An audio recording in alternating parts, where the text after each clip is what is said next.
Senhoras e senhores, está começando o quadro Quem Está Faltando do Êxito Cast. Sejam todos muito bem-vindos a mais um episódio do Êxito Cast do quadro Quem está faltando? E eu sou Nayara Mota. E eu sou Pedro Marques. E hoje a gente está com duas convidadas maravilhosas para conversar com a gente sobre o protagonismo da diversidade e também empreendedorismo. Sejam muito bem-vindas, Andréia Gozetto e Irina César.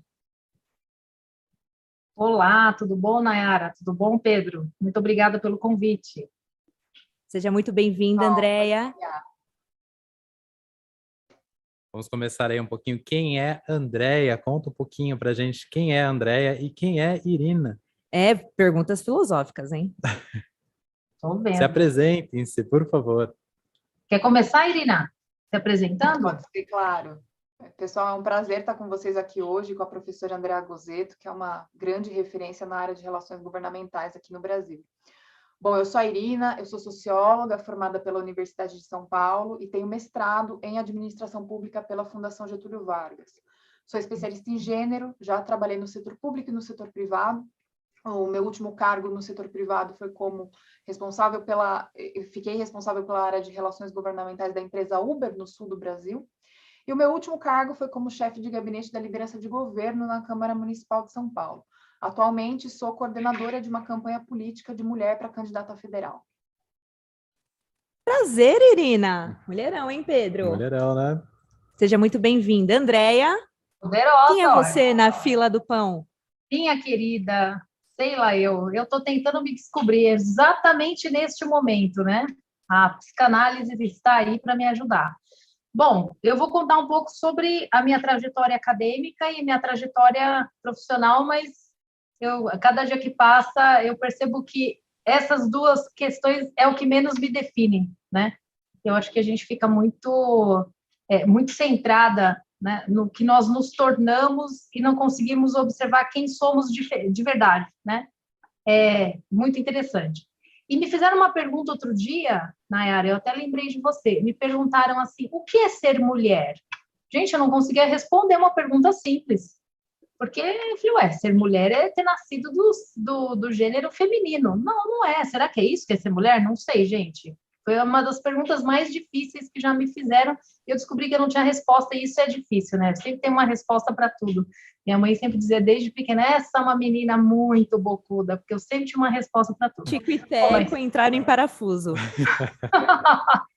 Mas, em todo caso, eu fiz ciências sociais, assim como a Irina, e fiz mestrado em sociologia política, depois eu fiz um doutorado em ciências sociais pela Unicamp e um pós-doutorado em administração pública e governo pela Fundação Getúlio Vargas. Hoje eu sou coordenadora de um MBA na Fundação Getúlio Vargas, um MBA em relações governamentais, e também uma formação executiva que se chama Advocacy e Políticas Públicas, né? Eu tenho uma trajetória bastante acadêmica, mas que nos últimos 7 anos ela tem se diversificado bastante, né? E aí é que entra a questão do empreendedorismo. Então, eu era professora universitária, única e exclusivamente. Depois, eu me tornei coordenadora acadêmica desse MBA, troquei pela primeira vez de pele. E depois, me tornei consultora de empresas. E aí, troquei pela terceira vez de pele, né? E para potencializar a minha atuação como consultora, eu tive que entender que eu também era uma empresária, eu era a diretora executiva da consultoria. Então, eu não era a consultora só que fornecia o trabalho, mas eu era também a responsável por um negócio, né? E essa mudança de chave é o momento no qual eu estou vivendo agora e é bem intenso, né? Porque tem uma série de questões aí envolvidas e algo que talvez aqui ainda não tenha entrado no radar do Êxito Cast, porque o público de vocês é público de jovens, né? Mas a gente tem todas as mudanças no mercado de trabalho, não é? Você não está tão jovem assim, não, né? Mas a questão é que todas essas mudanças no mercado de trabalho fizeram com que uma parte relevante dos meus colegas professores se visse sem trabalho ou com um trabalho em condições indignas, diga-se assim, tá? Indignas mesmo, porque o salário que se paga é indigno para quem tem uma trajetória tão rica, né? As pessoas têm que esconder no currículo que é doutor, porque senão ninguém contrata, tá? Doutor Nossa, já contratado ouvi para falar ganhar... muito disso. Exatamente. Doutor contratado para ganhar R$ 30 hora aula, já aconteceu comigo. Então, vejam, essas pessoas elas precisam se reinventar, né? E a gente tem muito conhecimento acumulado, mas o acadêmico não tem treinamento para o empreendedorismo, muito pelo contrário, né? O treinamento que a gente recebe na universidade é para ser aquele ser reflexivo, né? Então, que olha para um fenômeno e compreende aquele fenômeno numa profundidade, tá? E aí, como é que você retorna para a sociedade com aquele conhecimento que você acumulou, né? Então, para mim, eu sempre digo para as pessoas que acho que um dos momentos mais difíceis da minha vida foi um momento em que eu tive que parar, olhar e falar assim, opa, legal, eu vendo um produto. Que produto que eu vendo? Qual é o produto que eu estou oferecendo para o mercado? E acho que foi uma das coisas mais difíceis da minha vida, construir produtos, encapsular tudo aquilo que eu sabia, todo aquele conhecimento que eu tinha, e falar assim, uau, e agora? O que eu estou oferecendo para o mercado, né? O que eu tenho para oferecer para o mercado? O que o mercado precisa? Então, eu acredito que é essa questão. E aí tem a questão do gênero também, né? E está tudo envolvido e está tudo misturado, né? Então, é muito complexo. Eu acho que essa escalada, né, para o empreendedorismo, esse assunto que cada dia que passa toma mais corpo na agenda da mídia, ele é multifacetado e ele é multicausal, né? E eu passei de forma bem intensa, assim, nos últimos 3 anos, tentando entender qual que é o meu lugar na fila do pão e qual que é o meu espaço enquanto empreendedora, né? E muitas vezes, inclusive, me perguntando se eu era mesmo empreendedora, se eu tinha o que era necessário para ser empreendedora, né? É isso, acho que falei demais, né, gente? Perdão. Você tocou em pontos importantíssimos aí, do qual a gente vai abordar hoje, principalmente falando de gênero, né? De gênero e empreendedorismo, quais são as dificuldades, né, Nayara? Quero dar sequência falando no tema do nosso bate-papo de hoje.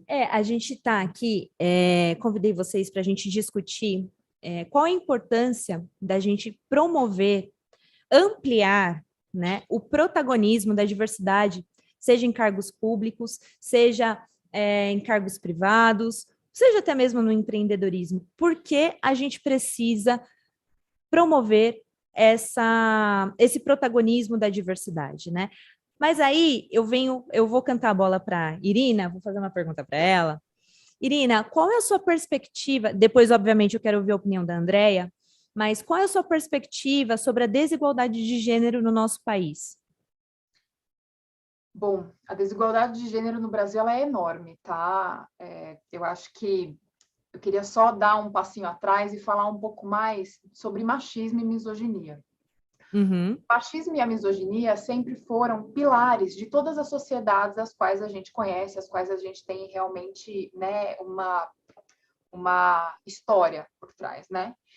E o machismo e a misoginia, eles foram internalizados por todos os indivíduos, fossem eles homens, fossem eles mulheres. Então, quando a gente fala de combate ao machismo, cada um dos indivíduos que se coloca como mulher ou como homem, ele tem que combater isso. Ele tem que combater o machismo, ele tem que combater a misoginia para que nós cheguemos a uma sociedade igualitária para todos. A misoginia também é um pilar, por exemplo, da homofobia. Então, quando a gente fala sobre machismo, a gente está falando que muito mais de questão de gênero, a gente está falando sobre sexualidade, em muitos casos está falando sobre racismo e várias outras, né, desigualdades que a gente tem aqui na nossa sociedade. O Brasil, infelizmente, ele tem dados estarrecedores sobre desigualdade, né? O Brasil é o 5º país que mais mata mulheres. O Brasil tem uma desigualdade política gigantesca. Para vocês terem uma ideia, eu não sei se vocês já ouviram falar no Bahrein. O Bahrein é um país, né, islâmico. Ele foi uma ditadura islâmica até os anos 2000 e o Bahrein tem 22% de mulheres na política. O Brasil tem 15% de mulheres na política. Meu Deus! Nossa! Os dados de América Latina e África em relação às mulheres, eles são realmente desoladores. E eu queria muito trazer uma provocação a isso, né? Mesmo que a gente tenha dados tão ruins, e não é só no Brasil, tá, gente? O Brasil é pior, mas Brasil, América Latina e África, tem, né, os seus dados piores, mas a desigualdade de gênero ocorre no mundo. Mas é muito engraçado porque, recentemente, eu estava dando uma olhada num estudo da Universidade de Liverpool. A Universidade de Liverpool fez uma pesquisa durante o período pandêmico para entender melhor como é que os países estavam se saindo no combate à pandemia. Eles descobriram que os países que eram presididos por mulheres tiveram um combate à pandemia muito mais eficiente. Mesmo que as mulheres na presidência do mundo só fossem 10%, ou seja, fossem apenas 19 dos 194 líderes pesquisados, hoje seriam 18, porque a Angela Merkel já não está mais, e eles pesquisaram durante esse período, eles perceberam que mesmo sendo tão poucas, todas as mulheres se destacaram no combate à pandemia. E os 10 países com piores dados sobre políticas públicas de combate à pandemia eram presididos por homens. Então, quando a gente traz esse dado horrível, esse dado que a gente normalmente não gosta de falar, porque também parece um preconceito por parte do feminino contra o masculino, o que a gente quer dizer é que sem a igualdade de gênero, a gente não vai ter uma sociedade mais igualitária para todos. Ah, o homem não sabe governar? O homem não sabe ser presidente? Não, não é isso. É que as mulheres passaram por provações históricas. As mulheres tiveram que contestar a sua capacidade dentro do mercado de trabalho. Elas foram ainda muito contestam, né, Irina? Com certeza. Então, assim, a mulher, ela foi muito testada. Então, a mulher, quando ela entrega um trabalho, ela tem que entregar um trabalho 2 vezes melhor para ser considerada. Quando ela é uma líder, ela tem que ser uma líder 2 vezes mais forte para que ela seja respeitada. Então, a nossa aprovação, ela é algo tão intenso que as mulheres aprenderam a fazer lição de casa. Não é à toa que, por exemplo, no Brasil, as mulheres já estão mais no ensino superior do que os homens. Mesmo assim, quando você vai olhar nas empresas, quando você vai olhar no topo das carreiras acadêmicas, majoritariamente os homens fazem o controle dos cargos de posição, os cargos de gerência, enfim, diretoria, etc. E você acredita, Irina, que em algum momento no nosso país a gente consegue reverter esses dados? A gente consegue atingir aí pelo menos uma posição de 50-50? O que você acha? Depende da área, tá?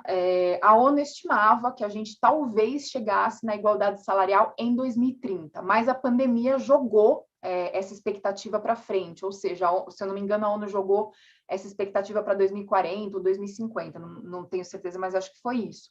A pandemia acentuou uma desigualdade, né, histórica, uma desigualdade econômica em relação às mulheres, mas especificamente na questão de mercado de trabalho, a gente ainda tem bastante tempo para percorrer, mas além da questão do mercado de trabalho, o que a gente ainda mais tem que percorrer para chegar na igualdade realmente é na área política. A área política, se a gente for colocar numa régua de tempo para que as mulheres atinjam a igualdade, a gente nem tem como saber de tão desigual que é a política no Brasil em relação a homens e mulheres. E esses números pioram, né, quando a gente fala de mulher negra, ou uma mulher negra LGBT, ou uma mulher negra LGBT com deficiência, né? Em um episódio do nosso podcast, né, um episódio atrás, a gente falou com a CEO da Somos Plural, a Simone Araújo, é uma mulher negra, ela veio da favela, construiu essa carreira fora do Brasil, e ela falou uma coisa que chocou muito a gente, que apesar da gente não querer colocar as pessoas dentro de caixinhas, nós somos colocados dentro de caixinha o tempo todo. Então, uma mulher branca, loira, dos olhos claros, está no topo da pirâmide, mas abaixo do homem. Depois vem a mulher loira, branca, LGBT, depois a pessoa com deficiência, e depois a mulher negra. E assim, cada vez mais a mulher negra sendo LGBT, PCD, ela vai caindo ali nessa régua que infelizmente a gente tem hoje, né? Andréa, qual é a sua visão de mundo? Assim, você acha que a gente vai chegar num país mais igual? Bom, Nayara, primeiro eu preciso fazer um disclaimer. Não é um assunto que eu já tenha estudado com atenção. Não tenho o mesmo conhecimento, a mesma vivência que a Irina, né? Então, eu corro o risco aqui de falar, de chegar em pontos comuns, né? O que não me agrada muito. Eu gosto de me preparar como mulher, Eu gosto de me preparar muito para tudo. Então, eu vou mudar a pergunta para você. Vou mudar a pergunta. Eu quero saber, assim, você, uma empreendedora, né, que cuida da sua casa, cuida do seu negócio, cuida do seu emprego também. Quais são as dificuldades que você encontra nesses âmbitos? Eu vou resumir isso com uma frase. Não dizem Tá que bom. atrás de um grande homem tem uma grande mulher? Sim. Atrás de uma grande mulher não tem um grande homem. É Muito só bem. isso. É só disso. Eu só vou falar isso, né? Então, assim, o que ocorre? Independentemente do seu nível hierárquico, dos seus anos de estudo, né? Ou do quão sobrecarregado você está, a responsabilidade pelo cuidado com a casa e o cuidado das crianças ainda é da mulher, né? Eu acho eu que vou isso concordar ficou, com você. não é? Isso ficou muito claro durante a pandemia. Mulheres que eu conheço muito sobrecarregadas, né? Porque perderam todo o seu auxílio. As escolas estavam fechadas, né? As nossas ajudantes do lar também não podiam nos dar o apoio que sempre deram. E os nossos companheiros não estão preparados para atuar em nível de igualdade, né? Eu acho que tem algumas palavras que a gente ouve, né? Assim, meu companheiro não me ajuda. Eu tenho gêmeos de 11 anos. E todas as vezes que eles reclamam, porque aqui em casa o trabalho doméstico é dividido entre todos, cada um tem uma tarefa diferente, quando eles reclamam, eu falo assim, você não mora aqui? Ah, eu moro aqui, então. Se você mora aqui, você também tem que cuidar da casa, né? Tem que guardar a louça, tem que lavar a louça, tem que guardar suas roupas, né? Eu costumava assustá-los dizendo que quando eles fizessem 11 anos, eles iam lavar a própria roupa. Eles ficavam desesperados. Eu falei, nem são eles que vão lavar, é a máquina, né? Mas é uma coisa, é muito impressionante saber, né, que a gente vive numa sociedade tão evoluída em alguns aspectos e tão arcaica em outros. Então, eu acho que esse é o ponto nevrálgico. Não importa o quanto você ganha, não importa se você ganha mais do que o seu marido, né? Não importa se vocês tenham feito acordos sobre quem vai se desenvolver mais na carreira. O homem não foi socializado e não está preparado para ser o backup da mulher, para estar ali para criar o palco para a mulher brilhar. É disso que eu estou falando. Quando isso acontece, eu vejo muito no nível de competição. Então, homens e mulheres competem, né? Quando, na verdade, aquele que, de repente, não tem tanta ambição, porque pode acontecer, qual que é o problema? Não tem problema nenhum. Desde que isso seja conversado pelo casal, né? Não vejo problema nenhum. Não vejo problema nenhum de uma mulher que resolve ser CEO de uma multinacional e o marido prefere ter uma carreira que exija menos dele e ter um cuidado maior com a casa e com os filhos, porque isso precisa acontecer, né, gente? Porque se os dois, se o pai e a mãe têm muita sobrecarga profissional, quem cuida da família, da casa e dos filhos? Então, precisa ter esse equilíbrio, né? Eu acho que isso é super importante. Mas o que eu vejo são as questões culturais que impedem, né? E a gente vai ouvindo frases, né? Essas frases que nos incomodam, né? E a Irina começou falando uma coisa que eu achei super legal, né? Que ela fala do machismo, da misoginia. O machismo, ele deixa também, como consequência, algo que a gente costuma chamar de síndrome de impostora. Então, não interessa quão preparada é a mulher. Eu posso falar isso para vocês, porque eu passei por isso, né? Então, quando você me perguntou, né? Quando eu disse assim, eu achei, em muitos momentos eu me perguntei se eu estava preparada, se eu tinha o suficiente para ser empreendedora. Foi muito difícil essa transição de acadêmica para empresária. Eu acho que eu nem consegui fazer ainda, tá?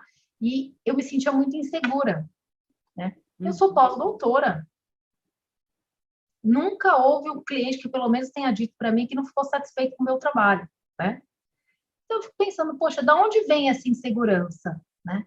E essa é uma das consequências do machismo, que vai minando, né, a segurança, a autoestima da mulher, né? Mas eu acho que tem muitas questões envolvidas nessas relações de gênero, principalmente quando a gente leva essas relações para o mundo do trabalho, né?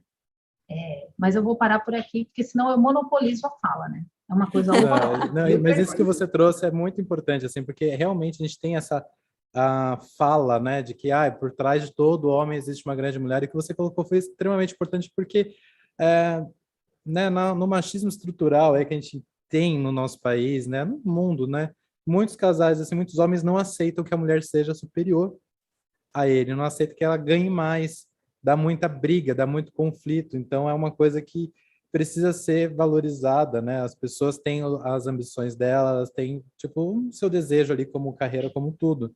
E tem sempre alguém que barra. Realmente é muito difícil o homem apoiar, né? Não que não exista isso, tá? Mas deve existir em algum por lugar. conta do machismo, ele acaba não valorizando a mulher porque acha que é incapaz, alguma coisa do tipo.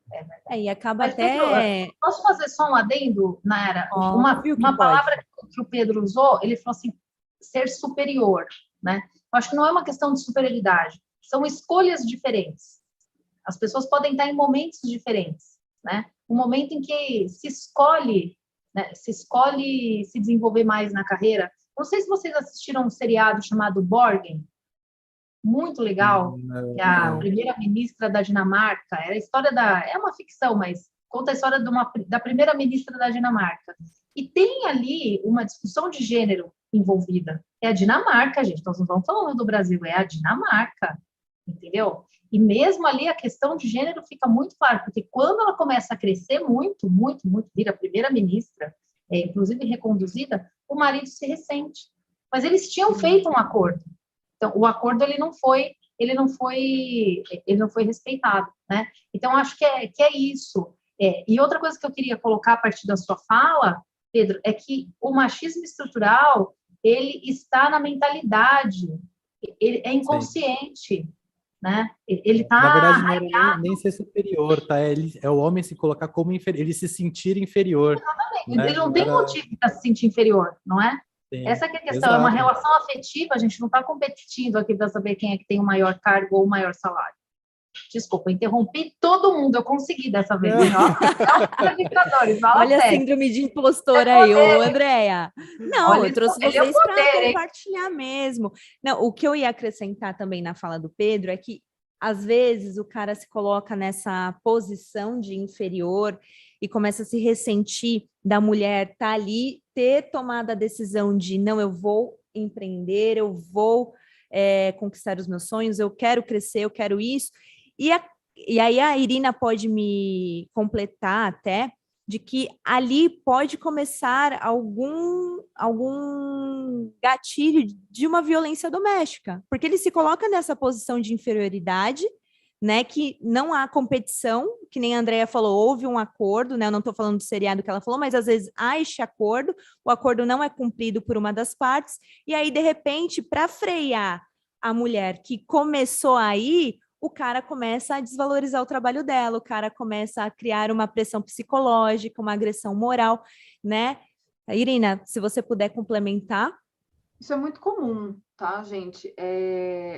Tem muitos casos, né, de mulheres que começaram a despontar na carreira, conseguiram chegar a determinados cargos, mesmo ganhando cerca de 30% a menos do que seus pares masculinos, não posso deixar de pontuar.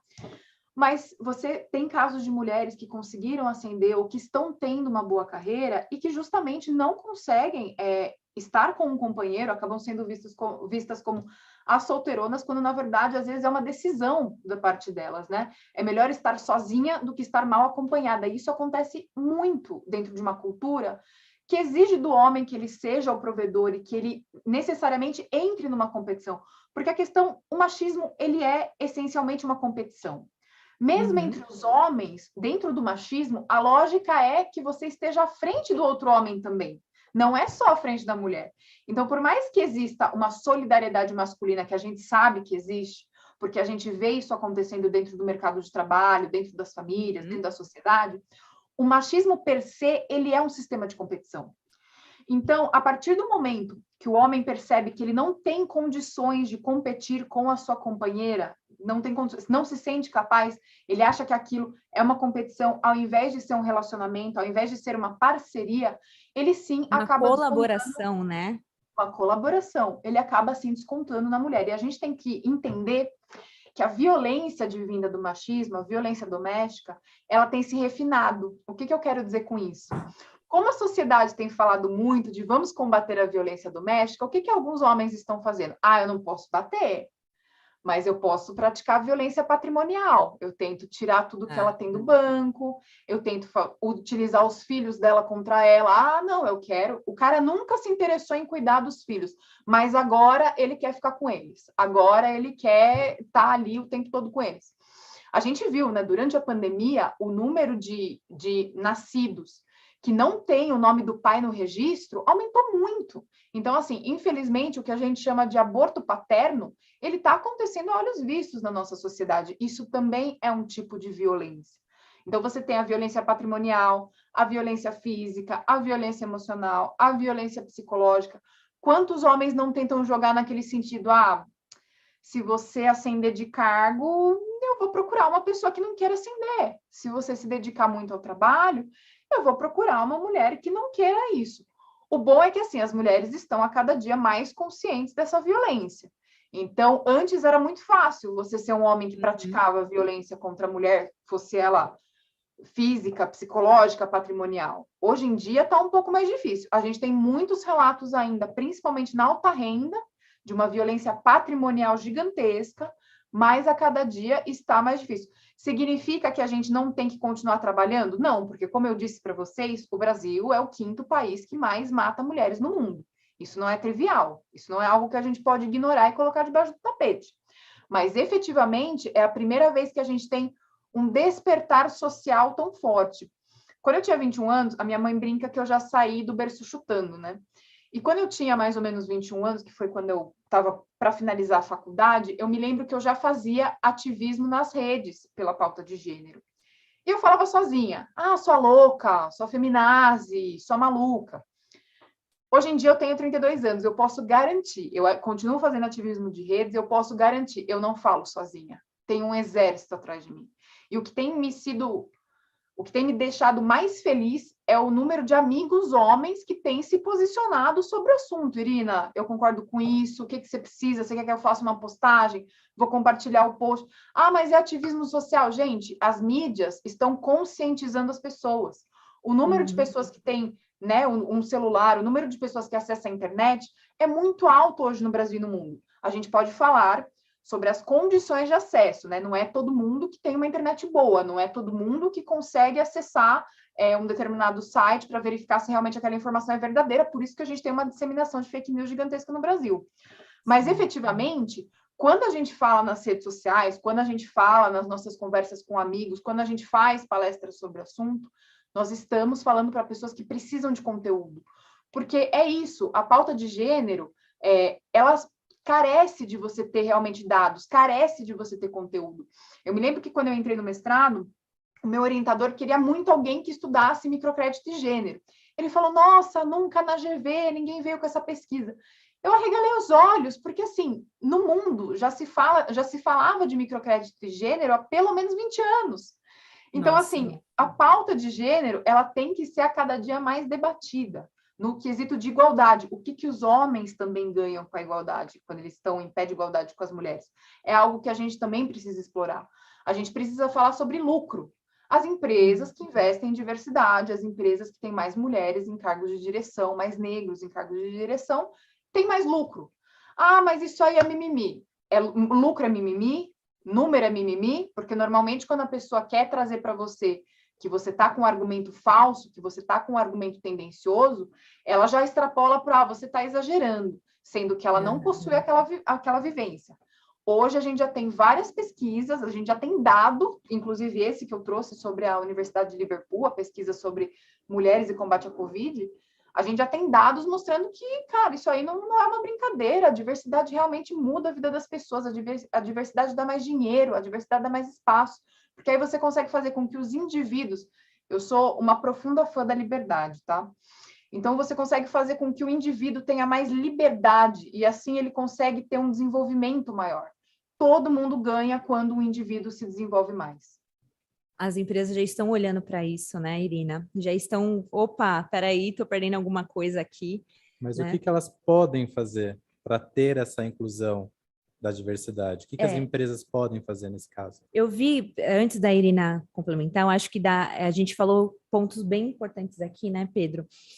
Então, a Andrea trouxe a questão, né, da mulher não ter um backup, do homem não estar nessa posição ainda. Não é que ele não está nessa posição, ele pode estar nessa posição, mas ele não tem competência para ser o nosso backup, né? Ainda, a Irina trouxe pontos relevantes sobre a questão do machismo, né, a questão da violência doméstica, né? Então, a gente já percebeu que o lugar de mulher é onde ela quiser, Sim. né?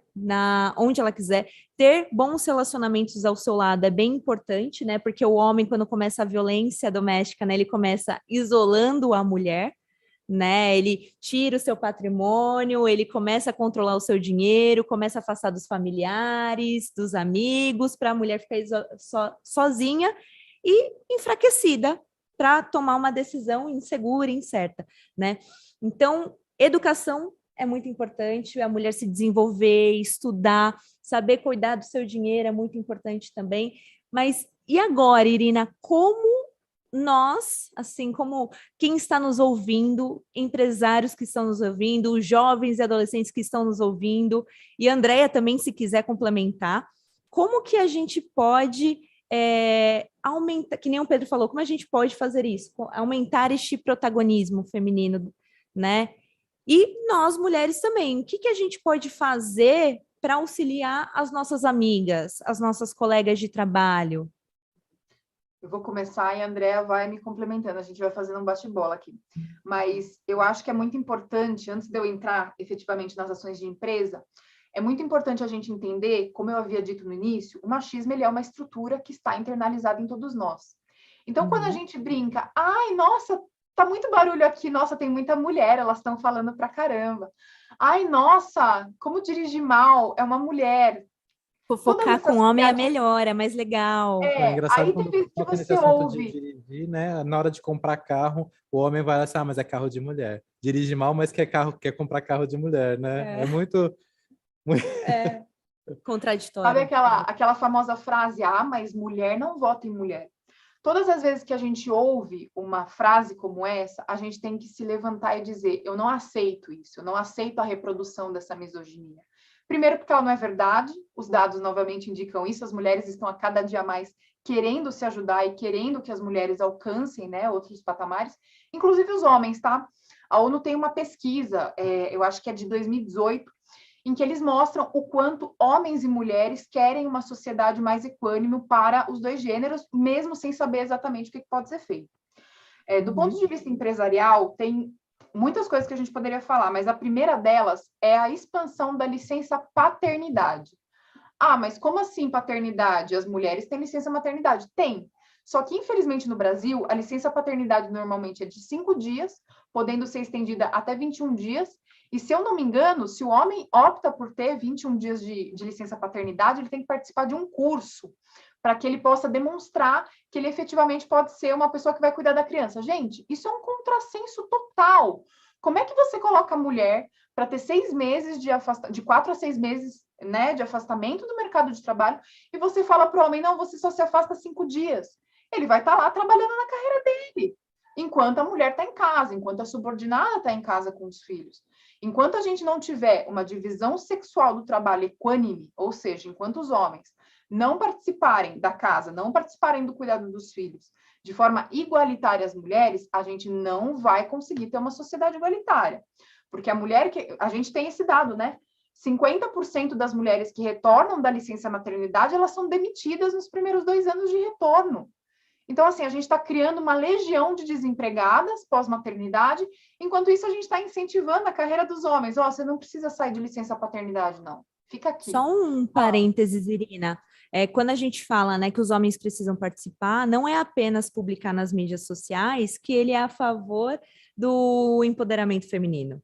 Exatamente. A participação dos homens se dá no jogo de futebol, que ele vê um melhor amigo dele tirando sarro, falando que a ex dele não valia nada, e ele tem que se posicionar.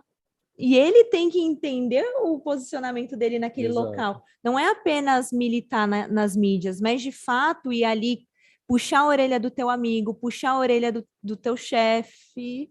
Puxar a orelha do teu chefe, por que não? Sim. Puxar a orelha do seu pai, puxar a orelha das pessoas que estão em volta dele. E não apenas dizer, olha, tô contigo, hein? Não, a partir do momento que tá dando risada junto, né, não falar nada, ele também tá sendo conivente com aquilo, ele também tá Exato. concordando. Aí ele vai na rede social e posta, tipo, eu sou contra. Não, mentira. Se você é contra nas redes sociais, tem que se posicionar também perante seus amigos. Exato. Não é só fazer bonito, né, para ganhar likes. Concordo. É legal. Sobre esse ponto, eu queria comentar algo. Eu trabalho fundamentalmente na área de relações institucionais e governamentais, então nós temos muita interface com política, né, e com representantes eleitos. E essa é uma seara, depois a Irina pode até me complementar com dados, que ela tem dados muito mais frescos, mas pensando nesse movimento He for She, né, que é assim que é o nome do movimento, né, quando os homens apoiam a pauta de gênero feminina, eu queria salientar que na área de RIG, né, Relações Institucionais e Governamentais, houve uma movimentação muito interessante, e é uma movimentação já que ela não foi motivada pela pandemia, anterior à pandemia, né? As mulheres que trabalham nessa área, que é uma área eminentemente masculina, mas que reflete a mesma estrutura de remuneração da sociedade como um todo, né? Então, as mulheres em RIG também ganham 30% a menos, né? As mulheres em RIG também não alcançam cargos de presidência e vice-presidência, né? Elas estão, de certa forma, encapsuladas nos cargos de especialista, analista e coordenador, né? Até gerente tem uma equidade. Passou de gerente, diretor, vice-presidente, presidente. Numa pesquisa, inclusive, que foi realizada em 2018 pelo Pensar Helgov, não havia nenhuma mulher nessa categoria, presidente e vice-presidente, nesse momento. Havia diretoras, mas presidente e vice-presidente não havia, né? Hoje em dia, a gente já tem um movimento maior, mas são presidentes de associações setoriais, não de empresas privadas, né? E aí, o que eu queria trazer para vocês é que as mulheres, vocês estavam perguntando como que as empresas, né, elas superam essa questão. Eu não sei como que as empresas poderão fazer isso, né? Eu acho que elas estão perdendo uma oportunidade, porque hoje em dia você tem um marketing voltado para causas, né? E essa é uma excelente causa para se defender, afinal de contas, as mulheres são mais de 50% da população, né? Então, existe muito potencial para essa pauta que a gente costuma chamar de pauta ESG, né? Que é o Environment, Social and Governance. E o que eu acho que é legal salientar? Que no mundo RIG, pelo menos, as mulheres que sempre sofreram discriminação, né, porque a gente entra em reunião com colegas ou com tomadores de decisão, tem que ficar ouvindo analogias futebolísticas o tempo inteiro, né? É muito, desculpa, queridos amigos, mas é muito chato, né? Tem milhares de outras analogias muito mais interessantes do que as futebolísticas. Eu particularmente não gosto de futebol, mas eu não gosto só de futebol, eu não gosto de nenhum esporte, então para mim não rola, né? Mas tem alguns pontos, sabe, como quando você chega numa reunião e aí a pessoa que tem um cargo hierárquico mais alto, ela se dirige ao homem, mesmo que o homem seja seu subordinado e não se dirige a você, né? Então as mulheres em RIG, que eu acho que têm já um pouco mais sofrem mais fortemente esse tipo de discriminação, né? Por serem mulheres num ambiente já tão masculino, o que acontece?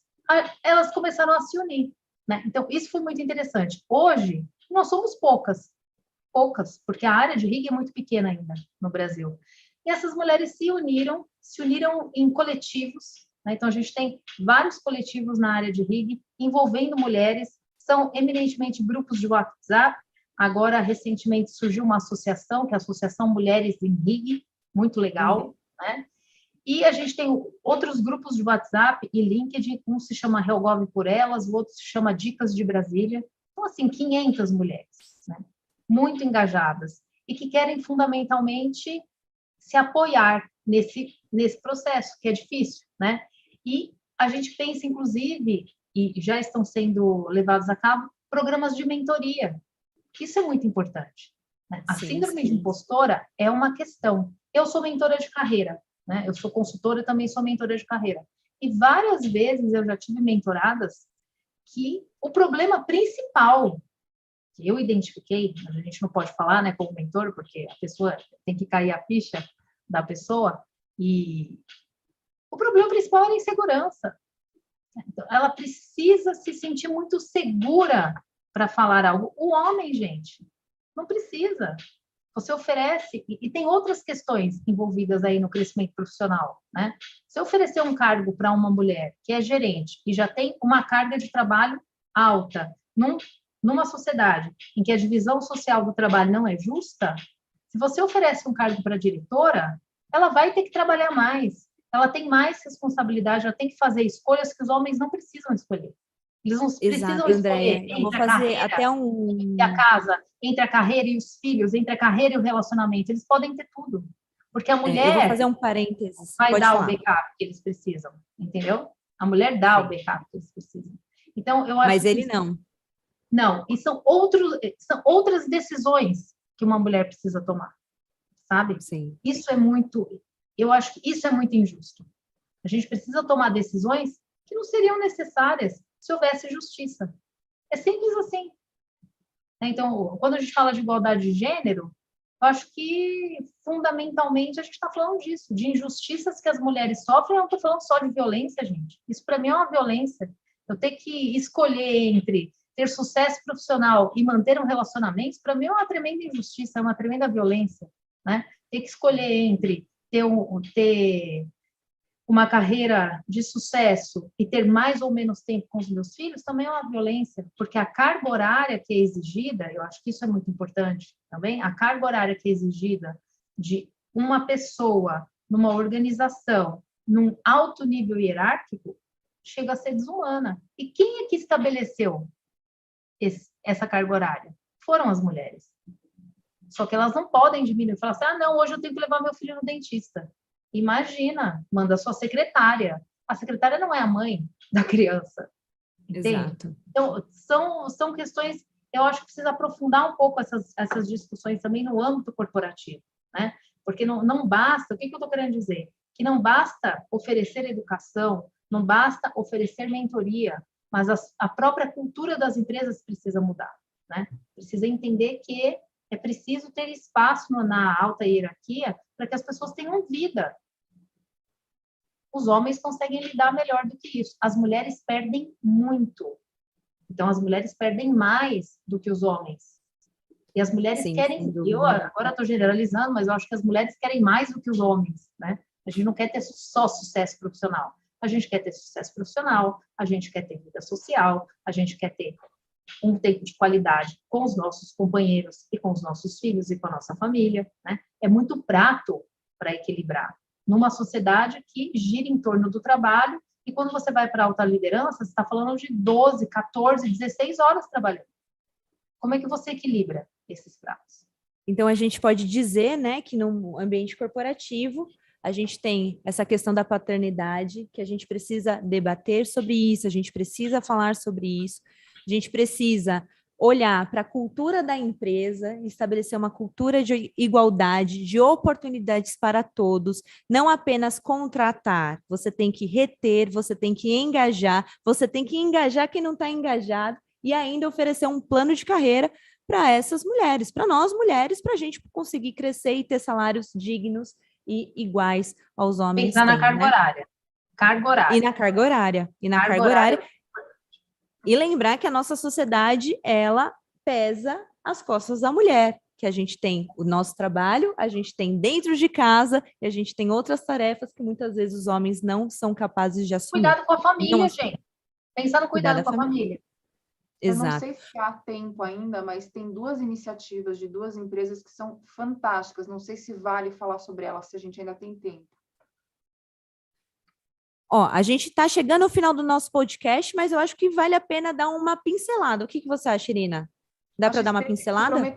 A XP se comprometeu a ter 50% de mulheres nos cargos de direção até 2023. Eles foram super... Todo mundo começou a falar mal deles nas redes sociais, mas eles mantiveram esse compromisso e realmente é uma agenda muito importante. Eu não tenho a menor dúvida que eles vão atingir melhores resultados a partir disso. E o Magazine Luiza, por sua vez, criou um canal interno de denúncia para a violência doméstica. A Luiza Trajano tinha uma gerente que passou por um feminicídio, o companheiro a matou, e ela não tinha a menor ideia, ela tinha contato direto com essa gerente e ficou se sentindo muito mal com o que aconteceu, e ela criou um canal interno para que todas as mulheres que trabalham no Magazine Luiza possam pedir ajuda, possam falar um pouco mais sobre esse assunto, porque normalmente o mercado de trabalho repelia a violência contra a mulher, né? Há 10 anos as empresas não queriam falar sobre isso, tratavam como assunto privado, ponto. Então, é algo muito importante, essa possibilidade que o Magazine Luiza fez, de que as pessoas possam falar e pedir ajuda para a empresa, também é algo fora de sério, parece pouco inovador, mas na verdade é muito inovador. Sem dúvidas, sem dúvidas. E eu acho que essa fala sua, Irina, é muito importante para a gente, porque você começou a falar do podcast que o machismo ele é inconsciente. Então, nós mulheres também somos machistas. E às vezes chega uma amiga para conversar com você, ou até uma companheira de trabalho, e ela tenta falar alguma coisa e você fala assim, para, isso daí é frescura. Ou então, mas que roupa você estava usando? Será que você não se ensinou? Isso também é um machismo, né? Então, mostra a importância de você ouvir com atenção, acolher aquela pessoa, né? Isso vale tanto para nós mulheres quanto para os homens, né? E tudo isso que a gente debateu aqui no podcast. É uma eterna desconstrução que precisa ser feita, né? Que eu já escutei de amigas falar de outras mulheres, falei assim, mas ela estava usando tal roupa. Eu falei assim, mas ela pode usar a roupa que ela quer. O que a gente precisa entender é que o homem não tem o direito de fazer isso, não tem o direito de ir até essa mulher. Ela não é um objeto de desejo, né? Não é, enfim, ela pode usar o que ela quiser. Objeto de cama, mesa e banho. Eu nunca me esqueço desse livro. Há muito tempo, acho que há uns 20 anos atrás, eu comprei num sebo. O livro é um livrinho pequenininho, fininho, assim, mulher, 2 pontos, objeto de cama, mesa e banho. Maravilhoso. Ainda bem que a gente já superou isso. Mas eu acho que traz eu devo ter ele aqui na minha biblioteca ainda, eu ainda tenho esse livro, é chocante. Mas aqui em casa, Pedro, como eu estou criando meninos, penso eu, né? Quero que, com uma visão mais igualitária com relação ao gênero, eu pelo menos dou o exemplo aqui dentro de casa, eu sempre falo para eles, na relação deles, inclusive, não é não. Respeitem o não. Não é não. Né? Respeitar os limites. A educação é a base de tudo, né, gente? Com certeza você está criando grandes homens aí que vai respeitar muito as mulheres, porque olha... Bom, estamos chegando ao final do nosso episódio do quadro Quem Está Faltando. Está faltando mais mulheres em cargo de liderança, mas vamos mudar isso, né, mulherada e Pedro? Né? Bom, mas para a gente finalizar aqui com chave de ouro, Irina, Andréia, eu gostaria que vocês deixassem uma mensagem final para quem está ouvindo e assistindo a gente, que vai para o YouTube, nos canais do Instituto Êxito e também no Spotify. Pode ir, Andréa. Jura, eu ia falar para você ir primeiro, que eu fiquei pasma com essa ideia. O que eu vou falar aqui, gente? Bom, o que eu queria... Não, pode ser. O que eu gostaria de ressaltar, né, é que eu acho que todos os humanos precisam lutar por igualdade. Seja igualdade de gênero, a gente precisa lutar por igualdade. Igualdade tem que ser um princípio e ele tem que sair do papel, né? Ele tem que ir para as ruas. Né? Então, aqui especificamente a gente está falando de gênero, né? Mas existem obstáculos muito grandes para que a gente alcance essa questão. Então, eu estava falando anteriormente sobre a questão da carga horária, né? Do que eu estava querendo dizer? Tem um princípio no direito que ele diz assim, você não pode tratar desiguais como iguais. E quando a gente olha para as empresas privadas, é assim que se tratam homens e mulheres em cargo de liderança.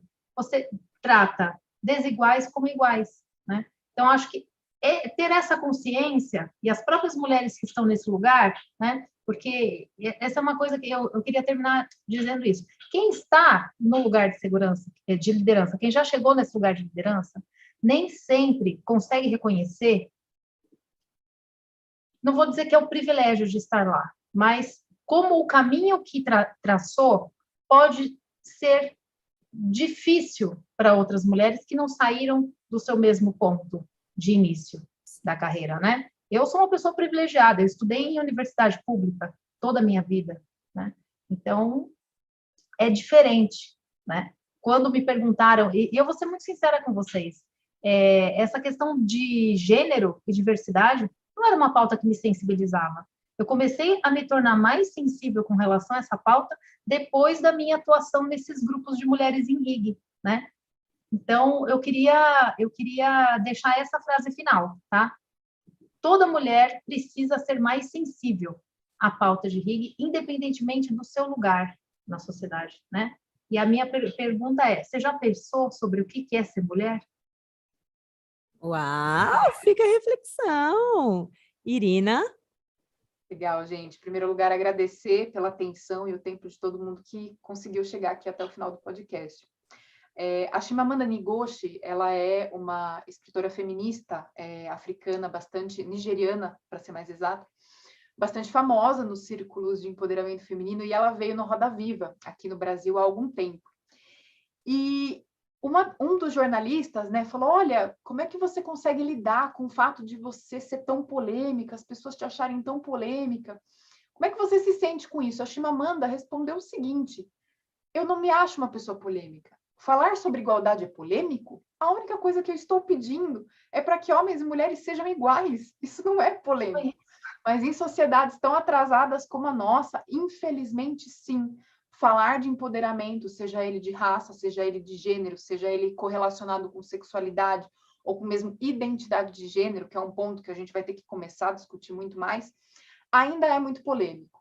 E uma coisa que eu percebi durante a minha carreira é que toda pessoa que se dedica a lutar contra a desigualdade, em alguns pontos ela é muito testada, em alguns pontos ela é repelida, porque as pessoas efetivamente querem saber até que ponto você aguenta lutar pela igualdade, até que ponto você aguenta lutar por isso que você está falando.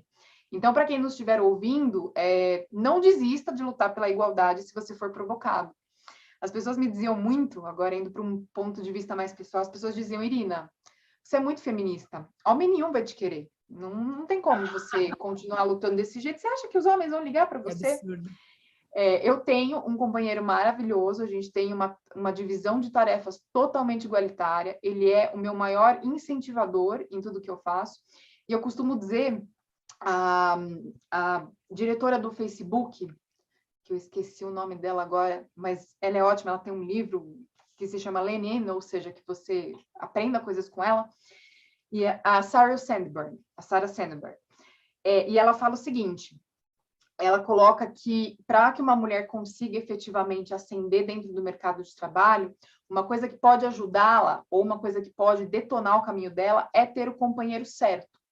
Então, para mim, quando a gente fala de ficar com uma pessoa que efetivamente nos respeite, que efetivamente entenda esse mundo igualitário, é, acima de tudo, um ato político.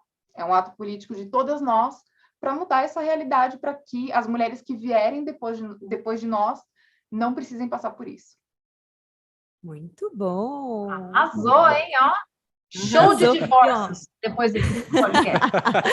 E quero lembrá-los que o Instituto Êxito tem uma plataforma com diversos cursos para o desenvolvimento pessoal e profissional. Então, você, mulher que está nos ouvindo, tenha vontade de empreender ou até mesmo busca o empreendedorismo como uma questão de sobrevivência, conte com o Instituto Êxito, pois temos cursos que podem te ajudar no seu desenvolvimento pessoal e profissional. Mulherada, muitíssimo obrigada, Andréia, Irina.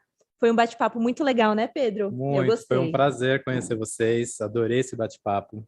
E vamos convidá-las para um outro episódio. Eu acho que tem muito papo ainda para a gente ter juntas aqui. Bom, muito obrigada pela participação. Pedro, muito obrigada pela parceria. Obrigado, e para quem está nos ouvindo, muitíssimo obrigado. E nos vemos no próximo episódio.